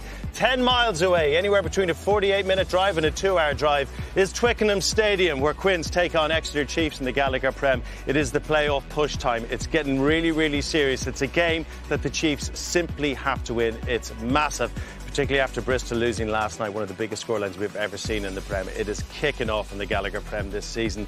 Kicking off here at 3 o'clock, I'm delighted to say it brings out all and sundry in FA Cup final. Danny Kerr, everybody. It's just me, I'll clap. Danny Kerr, down there. Anybody clap for Danny Kerr? That lady's clapping you. And that guy pushing the Prem and the guy with the Jack Russell. Yeah, couple, 2 fans. It's great to be here. This is, for me, this is my childhood. I used to grow up watching FA Cup final every Saturday. The sun's always shining for FA Cup final day. Memories of Di Matteo in '97, Michael Owen 2001, Steven Gerrard 2006. And I came here as a boy to watch Leeds Rhinos play in the cup final. So this is special. This is the pinnacle for me. I love football and I love Wembley. I know people talk about the FA Cup having changed over the years. I don't think there's any other tournament that evokes memories like that. And you go back to your childhood on FA Cup final day, don't you? 100%. We used to wake up dead early on a Saturday morning, go and do your morning sport, and then you're back. You put the telly on in front of and as a family, sit down and you watch all day till kick-off. And, yeah, those memories of, like I said, Di Matteo's goal in the second minute in '97 and memories like that, with your family, with your loved ones, special. I love football. Obviously, I love rugby. Please keep watching rugby. Yeah. But days like this are amazing. Are you trying to protect your job on TNT there, the rugby thing? Yeah, a little bit. You did it. No, you weren't. No, I was really subtle as well. Yeah. You were a really good footballer, though. I mean, you nearly had a shot at it. I'm one of those... I'm on the list of many rugby players that have failed footballers. So, yeah, I tried football, loved it. I grew up wanting to be a footballer. Managed to play for Sheffield Wednesday from 11 till 15 in the academy. We're looking at young Danny now. Look at how are cute we? He is. OK, lovely. Yeah. Danny Kerr. So you're Sheffield Wednesday academy? Sheffield Wednesday, yeah. So the famous Chupa Chups shirts. Same team as Jamie Vardy. So yeah, we had a few years together. He was the same then as he still is now. I'd imagine his birthday parties were a little different back then. A little bit. Yeah. Still feisty, still very aggressive, but yeah, had a great time. Then I got told I was too small to play football, same as Jamie. He went all the way down the leagues. I went and started playing rugby. He went back up the leagues. He's still on 100 grand a week. And I'm sat here with you lot. There you go. Right. You get 100 quid. Yeah. Perfect. That's fine. Yeah. It's ironic, isn't it? Too small to play football. Go to one of the most physical sports in the world and play for England and get over 100 caps. Yeah, OK, I'll go and do that instead. No, you've played here. I covered that game. You played Saracens. Yeah. I mean, you lost, but hey, don't worry about that. Yeah. I've lost a few here, but I've also won here. We've beaten Saracens here. And when you go on that turf, I saw you lying on the pitch. It is the best pitch ever that's ever been made. It's the best pitch in the world. It's a hollow turf, and I remember we got to go on that. Annoyingly, I didn't get to kick a football. That was always a dream. But I got to kick a rugby ball around. I got to score a try, so I can say I scored at Wembley, and we won the game. So I'm basically a Wembley legend. You are a Wembley legend, and you said it. There, you're right. Yeah. There's something special in the air, and I love this time of day. It's just building. You can feel it building. People out getting their selfies. Kind of more photographs with your family at the moment. Box Park Chelsea fans. Don't know where the City fans are at the moment. It's such a special, special day, isn't it? It's an amazing day. It's the one in the calendar where I think every sports fan looks forward to. It's quite chilled at the moment. Believe me, this is going to get so raucous, and I'm actually gutted I'm not going to be here. But I'm going to go to Twickenham and watch Harlequins Exeter. But today here is going to be a special day, and 2 amazing teams with pedigree in this tournament. And I can see City with Pep lifting another trophy today. You're going with them? I'm going with City. OK. You got a seat? You going to watch it? Oh, I can't. I'm working. Oh, you're working on TNT? TNT Sports. Oh, you're doing the game? You're going to Twickenham? Yeah, I've got to go to Twickenham. Tough. I'm staying here, pal. Enjoy. Lovely to see you, Danny Kerr, as always. Good stuff. Danny Kerr, ladies and gentlemen, guy walking a dog. Sorry about that. Of course, well done. Thanks so much. This isn't the only FA Cup final you're going to see on TNT. There is another one coming your way. Brighton have a date with Manchester City at Wembley. Brighton do have one back, and it's game on once again. Oh, it's there! Mary Fowler to give City hope in this FA Cup tie. Brighton are level from 2 goals down. They have saved this FA Cup semi-final. Here's Shaw to the rescue for Manchester City. Brighton will play under the arch at the end of May. Manchester City make it to Wembley in the most incredible of circumstances. We are so proud here at TNT Sports that we followed the Adobe Women's FA Cup right from the first round of that competition. Nobody has ever done that. Nobody's ever broadcast that. Shame on them, exactly, ladies. But we did it up in Middlesbrough, and it's been absolutely brilliant to see that we've got Manchester City and a new name in Brighton in the final. Also a new name on our couch. Hello, Steph Horton. Yeah, we're into like clapping guests now, aren't we? Yeah. We're into clapping guests this morning. Good morning to you. How are you? I'm good, thank you. Excellent. I don't know. Are you hoping for a Manchester City double here with men and women? Yeah, of course. I think in terms of the club as a whole, it's always about competing for trophies. So the men here today against Chelsea got a fantastic opportunity to get hands on the second piece of silverware this season. But for the women, I think to win the league for the first time in 10 years has been a long time coming. So to do that this season and come back to Wembley on the 31st of May, it's going to be an unbelievable occasion. I enjoyed Pep's press conference yesterday because he was a bit grumpy. Pep's? Yeah, and he was just a little bit kind of sneery here and there. But the way he spoke about the final today and the respect he gives it, he's been here how many times? You say 27th time? This is 26th time today. He's 26th time. won 17. He gets it.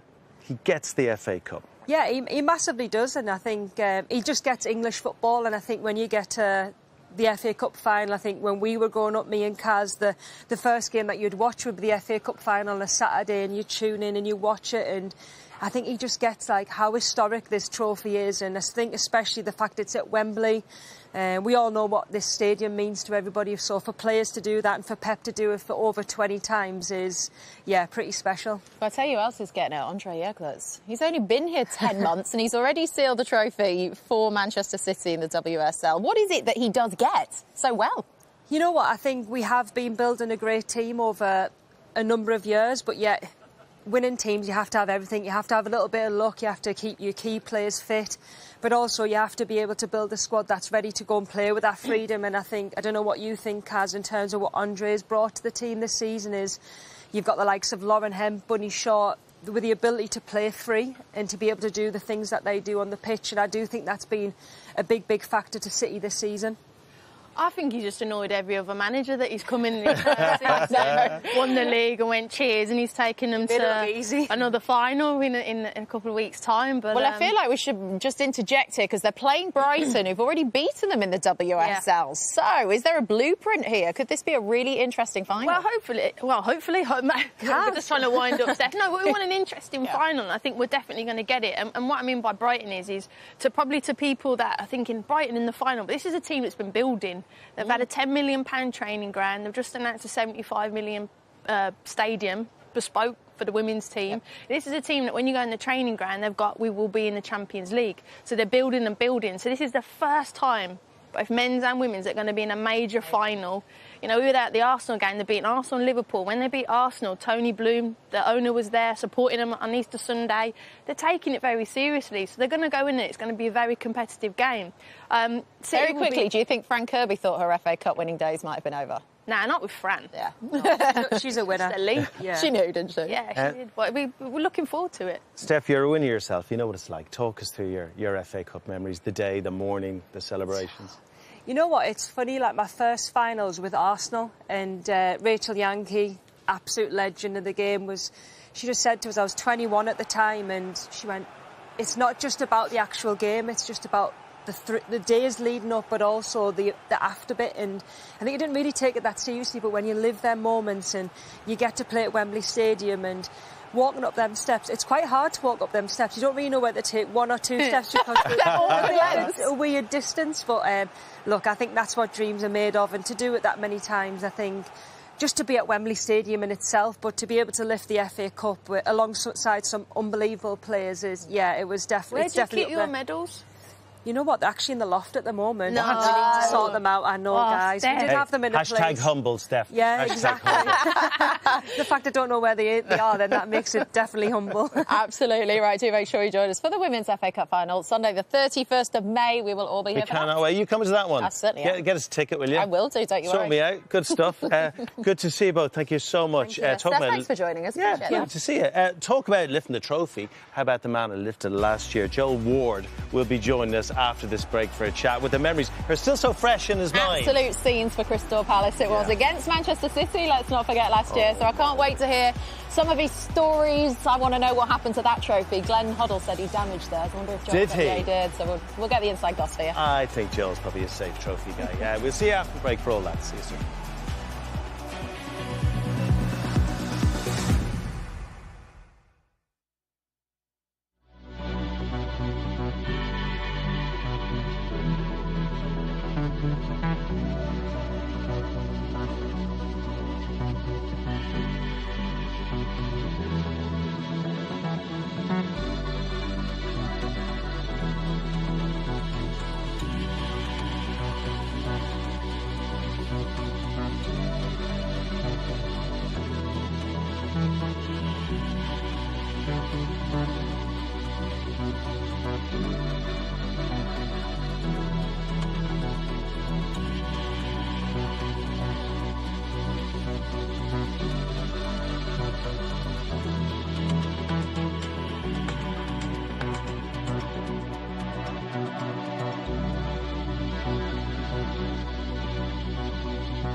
It's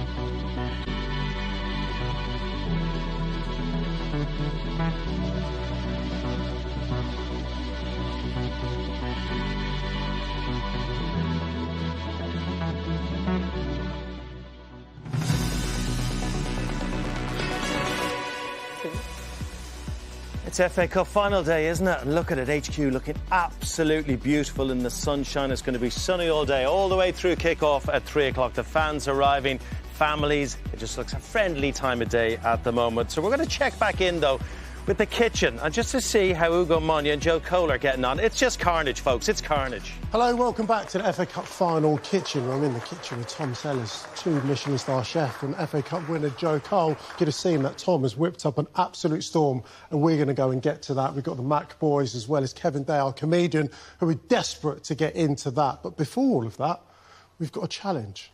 What is said? Yeah, challenge of the day. So actually food-related, but not food-related. OK. So Joe used to juggling balls with your feet, normally. Yeah. Famous for having a half-decent touch. Yeah. OK. But you used to hold it onto something. Yeah. Perfect. Yeah. So juggling challenge with eggs. OK. Oh, wow. Yep. Okay. First one to drop, one loses. OK. Take these, Cole, and let's get into here. Yeah. Are you any good? Well, we'll find out, right. I'm worried about my jeans, brand new jeans. OK, go. Joe, on 3, 2, 1, we'll give it a go. Right, ready? 1. All right, go. Go on, you go. 3, 2, 1. Oh, my gosh. What are you doing? Is he actually... Is he cheating? I swear, I can't take my eyes off these. Am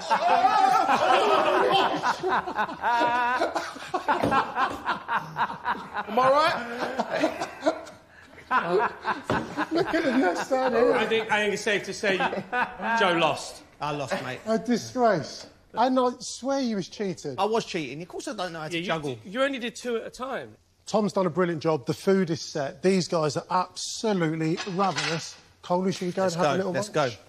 Gentlemen, here you go. I am starving. What did you make of the juggling? Whoa. Very impressed. Yeah, it was right. Coley got stitched up. Yeah. Boys, tuck in. Egg, no egg. No egg. For Mr. No Egg. Mr. No Egg. Enjoy, lads. Can we get into that first of all? Taste test. You're a guest, so you go first. Come on. Go. Right. Go. Take what one you want. I don't mind the no egg. Can I check what was the sauce? Just put on there. Burnt pineapple puree. Burnt pineapple puree. Yeah. On the working class burger. Yes. Yeah. Lidl stocks it. Lidl, my Lidl does not stock it. They may have a tube at the back. Give it a go. I'm going to give it a Listen, go. listen, we're all foodies now. Yeah, exactly. You know what I mean? Come on. You have the egg. Oh, mate, that looks great. Right, OK. This is where you now are trying to eat nicely on telly. Yeah. I'm not sure my whole... I was going to say, I'm not sure my whole mouth can go around it. Guys, I'm fine, by the way. Joe managed. I'm fine. Thanks for offering, though, everyone. Every one of you. Your body's a temple. By the way, you're fine. You're the host, mate. I've got to talk. You've got to be on job. There might be some talking that needs done. So I'm not asking you to, like, now eat with your mouth full. Unbelievable. Yeah? Unbelievable. Oh. Talk to me about the pineapple and the puree. Yeah, it gives it like a little sweet... It's... Paul knows. Are you hearing this, Chef? Paul knows. Yeah, it's good. I generally didn't realise that my life lacked burnt pineapple puree. There you go. But up till now, everything feels empty. I feel like even winning the FA Cup was pointless. I know. Because burnt pineapple puree wasn't in my life. You're going to go home to your wife and your top 3 of events that happen in your life are going to be rearranged again. It's going to be the wedding, the FA Cup final. And the burnt First time I had burnt pineapple puree with 2 Macclesfield players, Joe Cole and a rugby legend. It's just... Oh, it's fantastic. What a great day. Are you happy with that? I'm delighted with it, mate. I'm just saying, like, you just wouldn't put 2 together. No, you wouldn't. Do you know what I mean? No, you're absolutely spot on. Amazing. You've taken a bit of a kick in today by reliving one of your... Something you'd want to forget, I'm sure, but brought so much joy to Macclesfield and the gents. On that, there's been some huge events, some massive upsets. The other one, which I don't really want to talk about, so I'm going to get you to talk about it, is Southampton's humbling of Arsenal. For Arsenal fans, it was difficult. Yeah. I hate to break this to you, but for the rest of us, it's hilarious. There's nothing better than seeing There's nothing better than seeing a Premier League team humbled, essentially. But the FA Cup needs that. Yeah, and also, I love the fact that Southampton had the replica kit, the copy from 1976, when they beat us in the semi-final, which is a painful moment. We were only, I think, the 5th third division team to get the semi-final, and they stuffed it. But because the FA Cup has taken a bit of a battering in the past 10 years. I think it's coming back. And I think that the reason why is because Premier League teams want to win it. Yeah. I think 5, 6, 7 years ago, the likes of Man City, the fans did, but I don't think the teams bother. So the FA Cup needs things like that. How are you getting on over there? I'm making you one. Oh, someone's thought about me. I'm making you one. That's delightful. I'd love to ask you two, was there any sense of disappointment when the team sheet came out and Palace weren't playing all the would you rather have played everyone, or did you think... At what stage did you think we can beat this team? Yeah, to be fair, we when we seen the team sheet, was a bit like a few big names playing. Yeah. To be honest, I thought like they'd play 45. They'd probably in their heads they'll play 45. Yeah. They'll get 1-2 up, and then they'll bring a few other young lads on. But yeah, I think it was the 27th minute, and I remember, and I was just thinking, they've had one shot. Yeah. They've had one shot. Like, we're well in this game. Like, we'd had our chances as well. So that's exactly what I was thinking, but with swear words. That was an amazing moment, and it's been an incredible journey. Some of it's been painful, like it has been for you and I. Some of it's been sensational, magical. Today, Coley, it's Man City against Chelsea. Remarkable history and pedigree. Fun fact, there's always ever present in the last 10 years in the FA Cup final either been a Man City and a Chelsea. Did you know that? Wow. I did not know that. That's incredible. Unbelievable. Yeah. Always been a Man City or Chelsea. So it almost feels right that these two teams come together. How do you see this game playing out? With Chelsea, this particular entity of Chelsea, you don't know what you're going to get. And that's what you get with young players. We've been saying it for 2.5 years, and I think the club are going to bite the bullet. And whatever happens in this FA Cup final, there's going to be a change of ownership. But this is a one-off game, so anything can happen. Somebody said to me, the last time Chelsea beat Manchester City was the Champions League final. 13 games they played since then, and Manchester City had Chelsea. So there's that to play on. Yeah. Chelsea wasn't supposed to win on that day. That was supposed to be the Pep's inauguration, the first Champions League, and they found a way. Now, this group of players, what I would say to them is, against the big clubs, they can turn up. Yeah. And as Chelsea fans, you'll go into the stadium today, and you're hoping. Manchester City fans are going there expecting to win. Chelsea fans are like, is it our day, is it not? Yeah, it's going to be amazing. There you go, big man. Thank you so much. Gents, we're going to wrap up, mainly just because I want to get into that and just savour every single moment. But we can't finish a show without getting predictions. Chef, we'll start with you. How's it going today? City. City? Yeah. Can you be bolder and give us a score prediction? Yeah, 3-1 City. 3-1 City. Kev?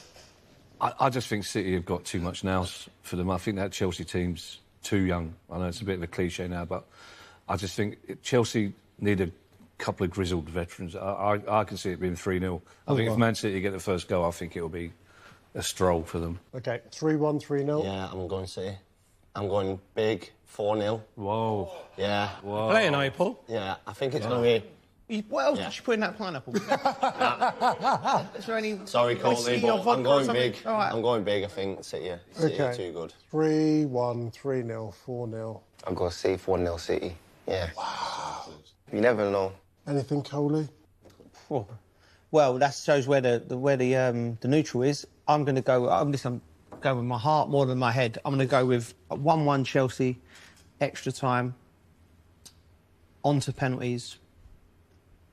Chelsea to win. OK. I think the game needs Chelsea to score first. That is the game needs Chelsea to score. So if it's 3-0, 3-1, 4-0 or extra time and penalties, you're in for an amazing FA Cup final. So don't go anywhere. Tom, you're definitely not going anywhere, because coming up a little bit later on in this show, he's going to be whipping up brunch. Thanks so much for sharing your stories and for your company. We'll see you a bit later. Oh, shock horror. Joe Cole back in Chelsea there to win the FA Cup final. He does. And also, just that whole thing with those two cooking. I thought they were going to learn how to cook. There was some horrible juggling in there from Joe with the eggs. Like, I feel like the whole piece over-promised and under-delivered, boys. This is how Ugo Monye cooks.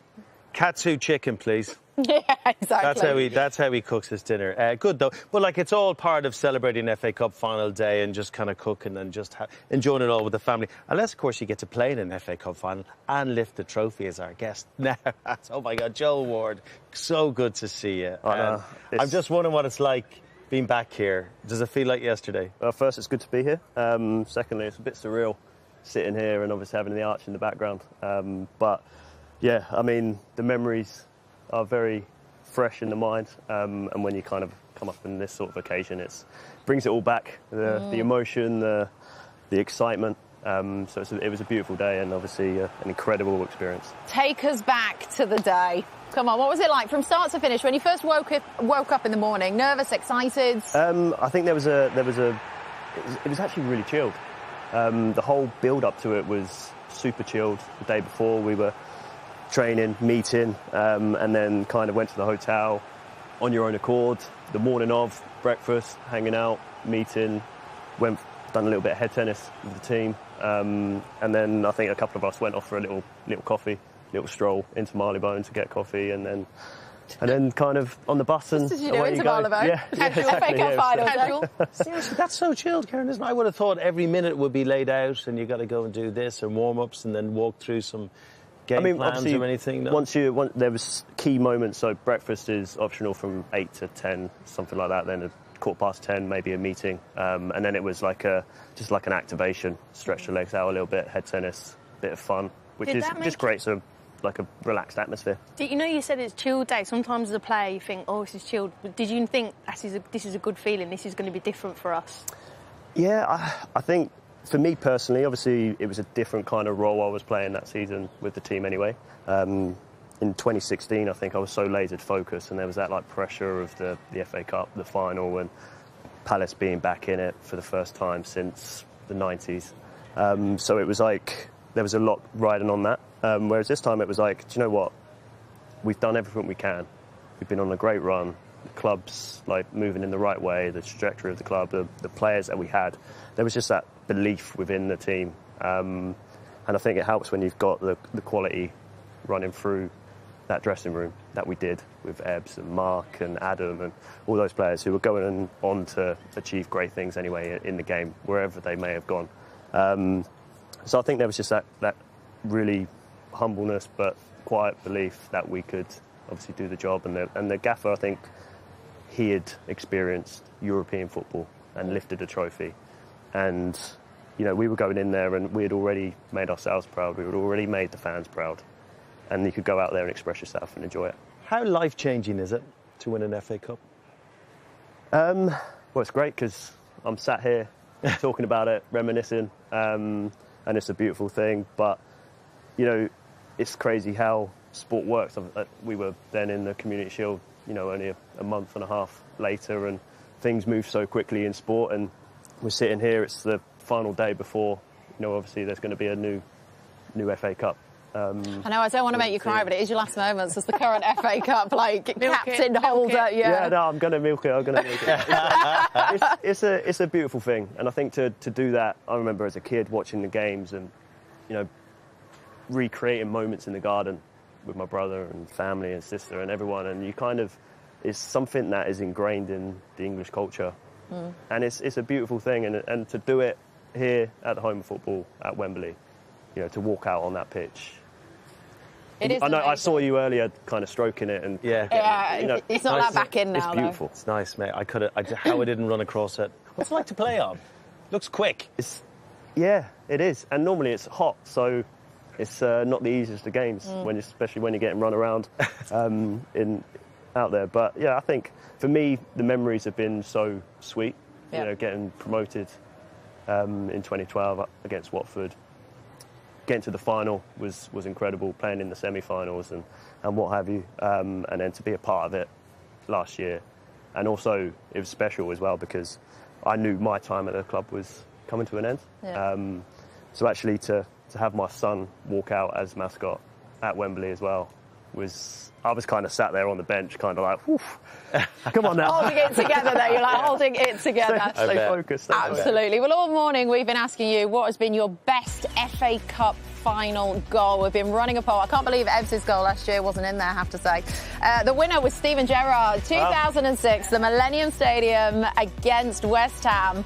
Are we going to have a look at it quickly? Should we remind ourselves of the greatness? Stevie G coming up on our coverage a little bit later. But look at this one, Joel. Yes. Worthy winner? Listen, I don't think you get a pure strike, right? In a moment like this, it goes down in history, and I think everyone was running outside with a ball at their feet, trying to recreate it in the garden. Absolutely.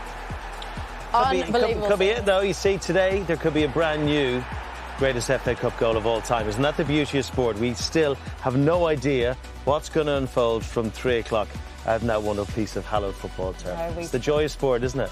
It really is. Certainly is. Right, we've had a brilliant one. Are we done? Yeah, we're done. Well, we're only getting into it. I know, I'm so sorry. We've got to move things on. Joe, thanks so much. Lovely to talk to you. Karen, as always, great to catch up. Thank you. Good stuff.